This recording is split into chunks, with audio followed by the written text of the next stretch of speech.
On y est.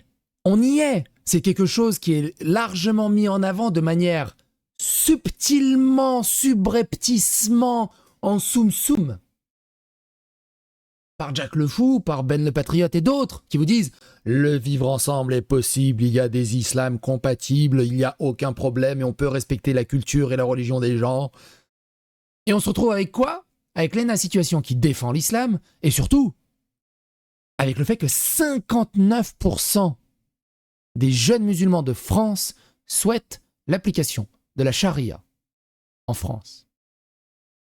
Merci Ben, merci Jack, merci à tous ceux qui légitiment tout ça.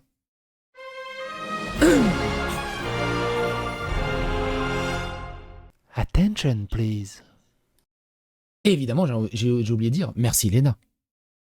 Léna Situation qui explique au matinal de France Inter, Léna Situation à propos des commentaires de CNews sur sa tenue au festival de Cannes, le racisme et l'islamophobie sont tellement décomplexés qu'on va être islamophobe avec une femme qui n'est même pas musulmane.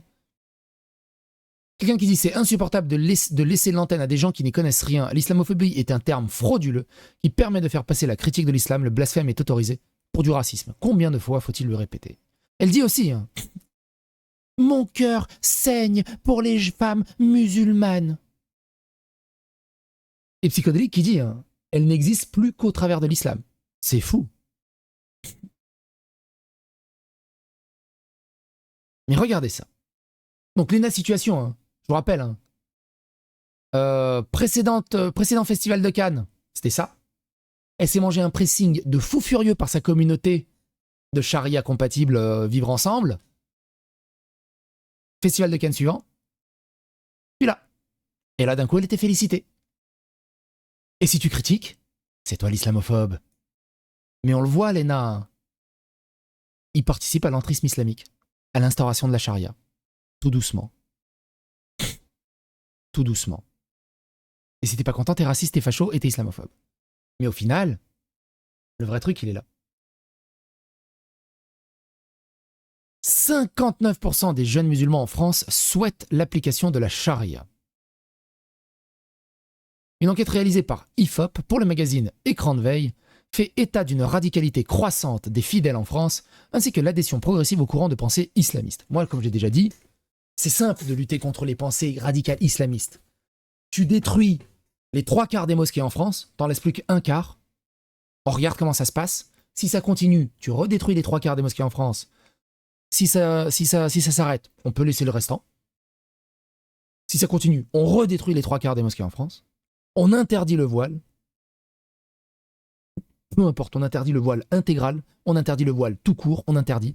On interdit l'accès aux politiques de gauche dans les universités qui vont faire de l'islamisme.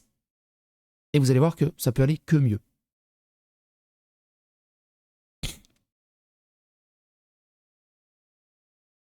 Écoutez ça.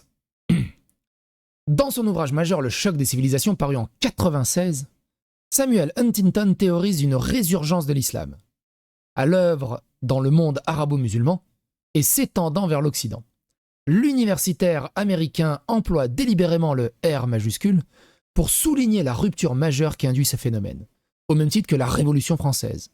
En l'espace de 40 ans, l'islam a gagné une place croissante au sein de la société française, comme le suggèrent les résultats de l'enquête effectuée par IFOP pour le magazine Écran de veille, intitulé « État des lieux du rapport à l'islam et à l'islamisme des musulmans de France entre réislamisation et tentative islamiste ». C'est pareil, il y en a qui disent « Ouais, regarde, il y a des mosquées de partout. Ça vous les fout les boules qu'on soit aussi nombreux et qu'on en a partout. Vous allez disparaître. Ah donc le remplacement... Non, théorie de facho, ça n'existe pas. Et de toute façon, même si ça existait, heureusement qu'on est là. » Qu'est-ce que tu veux faire avec ça? Je vous rappelle, 59, les hypocrites, ils ont presque tous le comportement interdit par le coin. On est d'accord. Et maintenant, ils l'ouvrent. Je vous rappelle que pour Dominique Bernard, c'était 70% des jeunes musulmans comprenaient l'assassin de Dominique Bernard. Comprenaient les motivations. 70%. Un musulman sur 3. Donc ça, c'est le vivre ensemble voulu par... Souvenez-vous, quand Ben le Patriote a dit « Moi, franchement, même s'il y avait 50% de musulmans en France, ça ne me dérangerait pas, s'ils sont gentils. Bah oui. Et après, tu vas dire, ouais, mais de toute façon, ils sont en majorité. Donc, faut bien appliquer ce qu'ils ont envie d'appliquer. C'est aussi ça, le respect d'autrui. Ben, dégage. Non. C'est marrant. Bon, bref, on va pas refaire le truc de Ben. Allez voir la vidéo sur Ben le Patriote. Longue de 60 pages, cette étude fouillée offre un éclairage inédit sur 2 phénomènes qui gagnent en importance au sein d'une nouvelle génération plus radicale que les précédentes. Entre 85 et 2025, la France a connu une recomposition complète de son paysage confessionnel. La part des musulmans dans la population française est passée de 0,5% à 7%, tandis que celle des catholiques a chuté de 83% à 43%. Et ça, on le sait, hein, les églises sont totalement vides. En Angleterre, c'est pire. En Angleterre, en Écosse, c'est pire. Les églises sont tellement vides que soit elles sont fermées, il n'y a plus personne, elles sont fermées au public, on ne peut plus y rentrer, soit elles sont reconstruites, elles sont réadaptées en marché, en centre commercial. En Écosse, on a traversé 3-4 églises où tu rentres dedans et c'est un marché. Alors c'est magnifique. T'as un marché dans une église, c'est magnifique. Mais c'est un indicateur monstrueux de la déchéance du catholicisme et de la chrétienté. Et il y a même des églises qui sont refaites en mosquée. Et là, alors...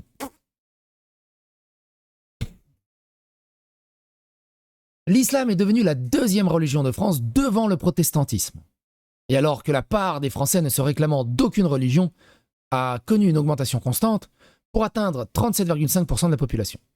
Cette proportion croissante des fidèles musulmans en France va de pair avec une forte religiosité, c'est-à-dire une pratique régulière du culte pour ses membres. 80% des musulmans vivant dans l'Hexagone se déclarent religieux, contre 48% des habitants se réclamant dans une autre religion. En sus, Virginie, près de 2 tiers des fidèles à l'islam affirment prier tous les jours, contre une moyenne de 18% pour les adeptes des autres religions. Entre 89, année de la très médiatique affaire du voile de Creil, et 2025, le taux de fréquentation des mosquées a plus que doublé, passant de 16 à 35%, signe d'une réislamisation. Et que le gouvernement n'ait rien fait, c'est au lieu de dire on n'a plus de mosquées, il faut construire plus de mosquées, on est trop nombreux, on n'a plus de mosquées. Pas de souci, on va en construire plein. Ben non, vous avez ce qu'il vous faut, vous vous démerdez, ou alors vous arrêtez d'être musulman. Il y a d'autres religions où il n'y a pas de place. Diversité, inclusion, va chez les protestants, va chez les chrétiens, va chez les pastafaristes. L'islam, c'est bon, c'est capé, fini, stop.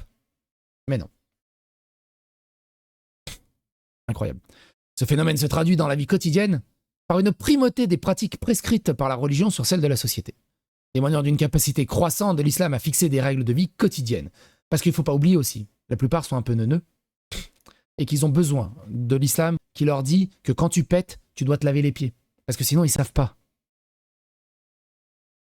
Quand tu t'essuies, tu dois t'essuyer avec un nombre impair de feuilles de papier. Parce que sinon, le shaitan, il rentre dans ton anus.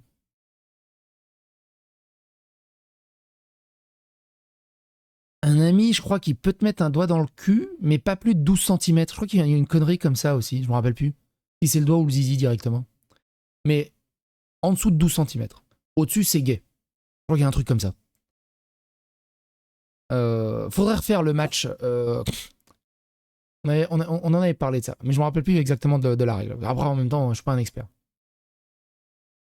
Ainsi, le jeûne quotidien pendant les mois saints du Ramadan est aujourd'hui observé par 73% des fidèles, contre 60% en 89. 79% des musulmans en France s'abstiennent de consommer de l'alcool. Il était moins de 65% en 89. Alors, il y a beaucoup de musulmans qui font le ramadan et tout ça et qui s'enquillent de l'alcool quand il n'y a personne qui les regarde. Et qui s'enquillent du saucisson parce que c'est trop bon. La prépondérance religieuse sur les scientifiques dans la conception même du monde est éloquente. 65% des musulmans estiment que la religion a plutôt raison. Alors, on le sait, On l'a beaucoup expertisé aussi, un peu le Coran, l'islam et tout le bazar. Un musulman qui explique que la religion a plutôt raison, c'est un mauvais musulman. Hein. Normalement, il se fait défoncer par ses pairs. L'islam a toujours raison. Surtout, c'est la seule et unique loi qui existe. Point. 65% des musulmans estiment que la religion a plutôt raison, c'est de la taqia. C'est pour se dire, ah vous voyez, il y a encore de l'islam modéré. Et vous voyez que c'est possible.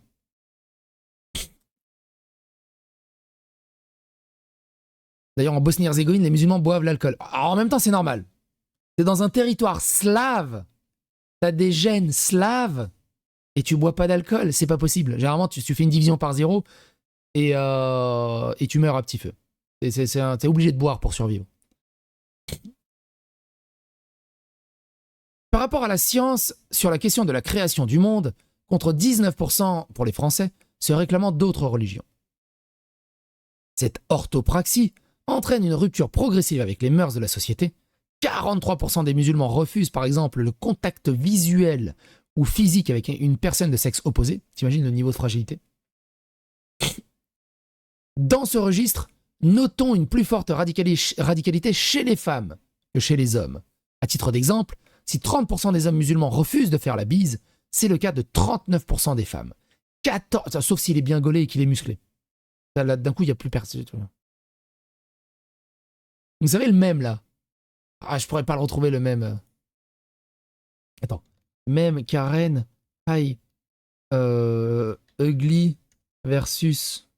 Comment on dit déjà? Chad? C'est l'image là. Ah, je la retrouverai pas. Il y a une image d'une nana au bureau. D'une nana au bureau. Tu sais, t'as un beau gosse qui arrive comme ça. Salut Karen, ça te dit d'aller boire un verre? Pas de soucis, Fred, on y va quand tu veux. Et après, t'as le gros boutonneux avec des lunettes. Salut Karen, ça va aujourd'hui? Ça te dirait d'aller boire un verre? Ah, harcèlement sexuel! RH! RH! RH! C'est un peu l'idée.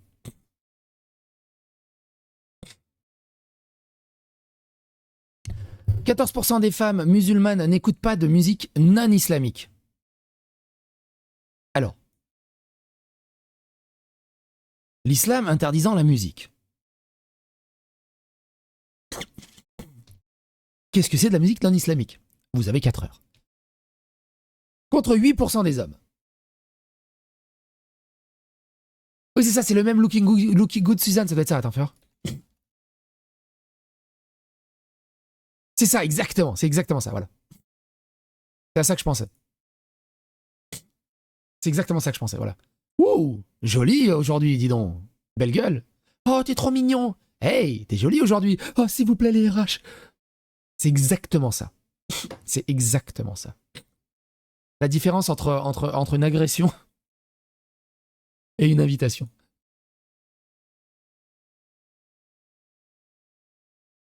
J'ai vu des nanas, moi, au taf. Mais vraiment, je l'ai vécu. Insupportable, des nanas. De toute façon, ce genre de nanas sont insupportables. Et se plaignent non-stop. T'as un mec qui passe, qui est un peu, bon, il est random, quoi. Et bique sur lui. Ouais, t'as vu comment il est dégueulasse. Hier, il m'a proposé un café, mais qu'est-ce qu'il croit et tout. Mais en même temps, je suis sûr qu'il fait de l'harcèlement sexuel. C'est un connard. Je suis sûr qu'il est comment dire, pervers et tout. Avec des gouttes et tout. Là.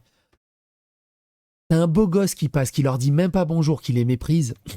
Oh, lui, il est trop beau, putain, s'il pouvait me prendre par tous les trous, mais quand il veut, bordel de merde, je fais ventouse. C'est insupportable, ces nanas. Insupportable.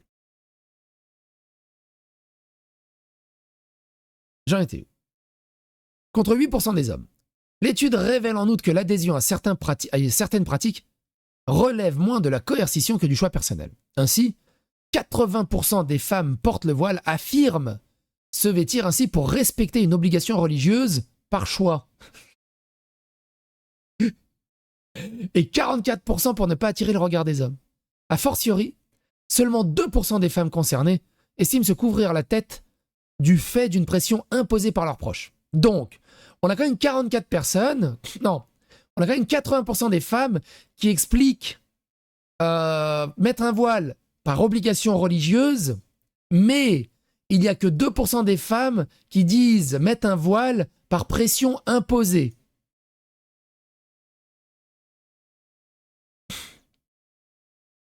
On va résumer. 100% des femmes qui se voilent le font par choix, par liberté, de ne pas se faire tabasser par leur coreligionnaire. Point. Point. C'est tout. Elles ont choisi de ne pas se faire défoncer. C'est un choix, le voile, effectivement.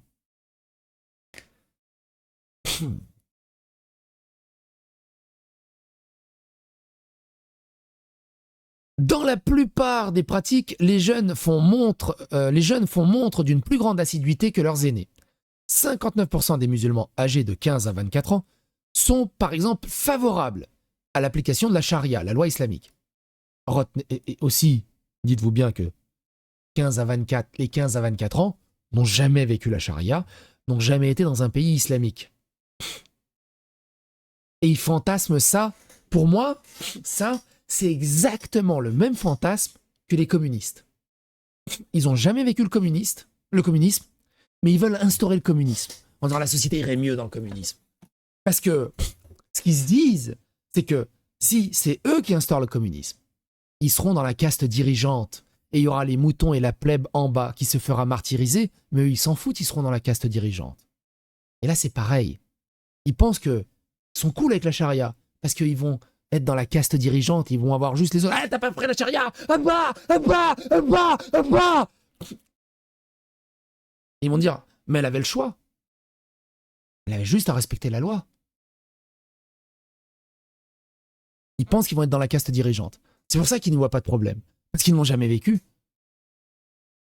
Comme les communistes.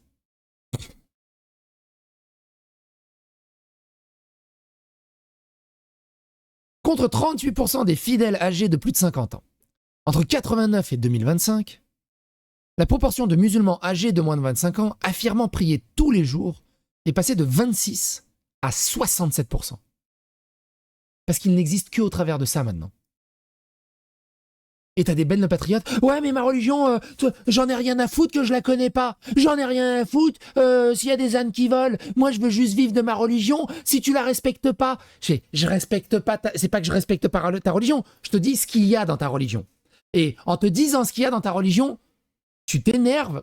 Tu m'envoies sur les roses et tu me dis j'en ai rien à battre de ce qu'il y a dans ma religion. Mais je t'explique que si t'en as rien à battre de ce qu'il y a dans ta religion, t'es un mauvais musulman. Tu ne peux pas. C'est pas compatible. Logique. Allô? Ouais, mais regarde les chrétiens. C'est pas précisé chez les chrétiens. Les chrétiens, le plus gros truc que tu risques, c'est de manger du poisson le vendredi. Et que si on te bifle sur la joue gauche, tu tends la joue droite. Waouh! T'exploses pas de manière random à la moindre contradiction dans la chrétienté. S'il vous plaît. Comparez ce qui est comparable. Alors que ce taux a chuté de 80% à 53% chez les plus de 50 ans. C'est les vieux arrêtent l'islam, c'est les jeunes, parce qu'ils n'ont que ça, parce que ça leur donne un sentiment de pouvoir.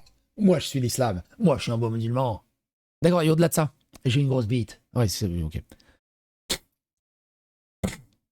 En outre, 21% des musulmans souhaitent ainsi que l'islam se modernise.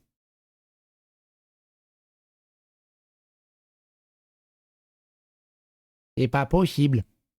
Parce que Allah, il est au-dessus de tout. Donc si tu veux que l'islam se modernise, t'es pas musulman, hein, t'es apostat. Hein, et fais gaffe, on va te pragmatiser. Hein. Parce que tu remets en doute la parole divine imperturbable. Contre 48% en 98. Si 49% pensent que la loi française fait prévaloir sur les règles islamiques, ils étaient 62% il y a 30 ans. Donc 1 sur 2, hein, on va arrondir. Un musulman sur 2 pense que la loi française doit prévaloir sur les règles islamiques. Un musulman sur 2 pense que les lois islamiques prévaut sur la loi française. Un musulman sur 2. Un islamiste sur 2.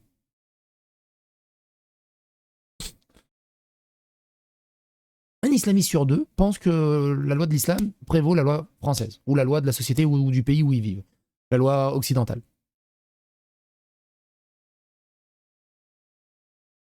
Tout va bien. Donc 7 millions de musulmans en France, c'est ça, hein, il y a combien de musulmans en France?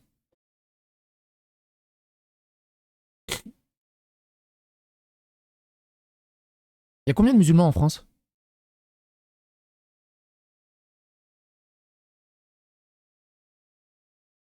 6 millions. Allez.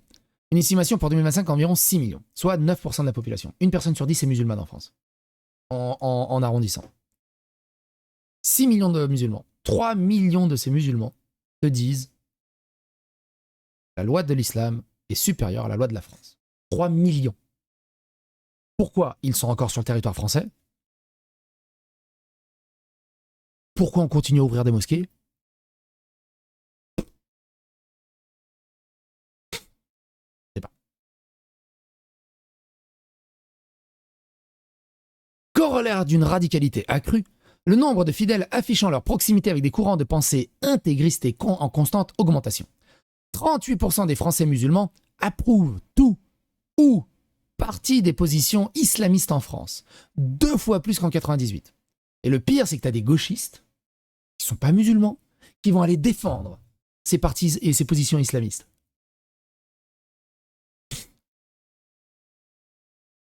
« 24% des interrogés affirment éprouver de la sympathie à l'égard des frères musulmans. » Je vous rappelle, selon certains, les frères musulmans, théorie du complot, ça n'existe pas. Mais ça fait 24% qui éprouvent de la sympathie envers un truc qui n'existe pas. Après, tu me diras, 100% des musulmans approuvent de la sympathie envers un Dieu qui n'existe pas non plus. Donc bon, 9% pour le salafisme et 3% pour le djihadisme.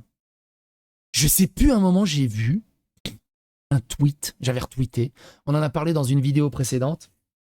Ils étaient à 2 doigts de dire, à un moment ils parlaient, oui mais ça c'est la djihadosphère, ils étaient à 2 doigts d'expliquer qu'il y avait du djihadisme modéré.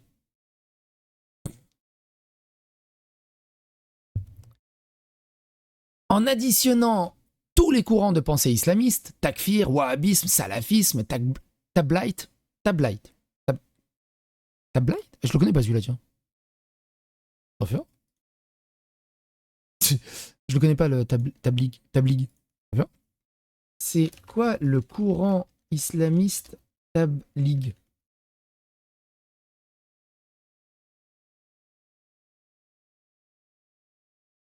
Et un mouvement missionnaire musulman, né en Inde dans les années 1920. Ah, ils prennent pas de sodomie, juste missionnaire.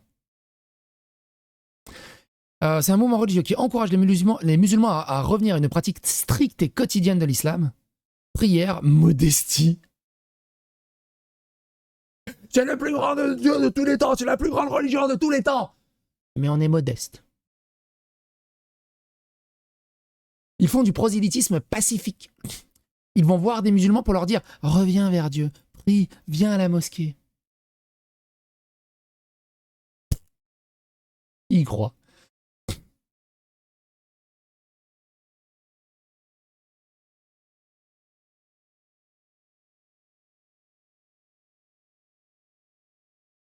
Le mouvement est vu par les autorités françaises. Le mouvement est vu rigoriste, très conservateur, parfois comme une porte d'entrée vers un islam plus radical, mais pas violent.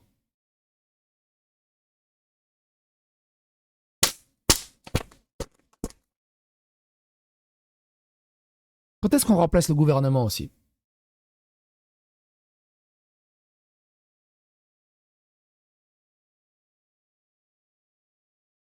C'est des djihadismes modérés. Il te dit s'il te plaît avant de te mettre un coup de couteau.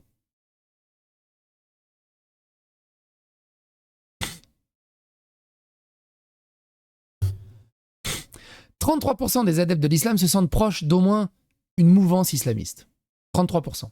Un musulman sur 3. Un musulman sur 3. Tu vas dans la rue, tu croises 3 musulmans, il y en a un qui se sent proche d'une mouvance islamiste. Les mecs, c'est des mines de proximité. Cette revanche de Dieu, évoquée en 91 par Gilles Kepel, dans son ouvrage éponyme, s'incarne en France dans les frères musulmans. À travers un réseau tentaculaire d'associations et d'initiatives, ces derniers ont développé de véritables écosystèmes dans certains quartiers du pays, comme l'a révélé un rapport déclassifié par l'Élysée au mois de mai dernier. Et chez les influenceurs, regarde Zach Nani. Zach Nani, qui explique comment allier l'islam et le fait que comme c'est un créateur de contenu, il doit mettre de la musique, mais pas mettre de la musique par rapport parce que c'est contre l'islam. Ça aussi. C'est du frère musulmanique, c'est de l'entrisme islamique, c'est de la radicalité. Et il n'est pas banni pour ça. Est-ce qu'il y a une issue à cette France? Moi, j'y crois pas.